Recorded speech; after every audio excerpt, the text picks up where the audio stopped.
As a brief refresher, most people tend to know what network sniffing is. It's this idea of actually watching what's happening on the network, having some device, whether it's a computer or a hardware-based, specifically designed device, something that watches what's happening on the network, all the data, all the packets, all the traffic going across the network, capturing all of that data, capturing all of the traffic that's going around, and using it for usually statistical analysis, understanding how much traffic is going across a network. What kind of traffic? Do I see a lot of voice over IP? Do I see a lot of video traffic going on? What's the percentage of web browsing or Farmville playing versus YouTube video versus legitimate network traffic, email, and so forth? And also understanding the conversations, which systems are talking to other systems. This is actually really great for capacity planners, for network managers, for system administrators.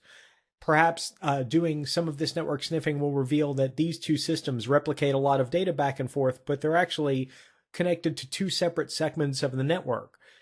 Network sniffing is what enables them to identify that traffic and identify maybe a more optimal solution, like moving them to the same segment or adding an adapter to both of them that are hardwired to each other. All kinds of interesting positives can come from watching what's happening on the network and actually analyzing it. There's a number of benefits to network sniffing, certainly a lot of benefits to typical network administrators or legitimate network administrators, but also to ethical hackers. And in fact, if you look at some of these that I've got listed here, you can see that a lot of these can be used for two different things. They can be used as an attack technique or a footprinting technique, or they can actually also be used for legitimate network administration. So identifying software and services in use, mapping out the network and so forth, those have both angles of use. All great stuff. But I think the most important part is that network sniffing is done passively, almost always undetected.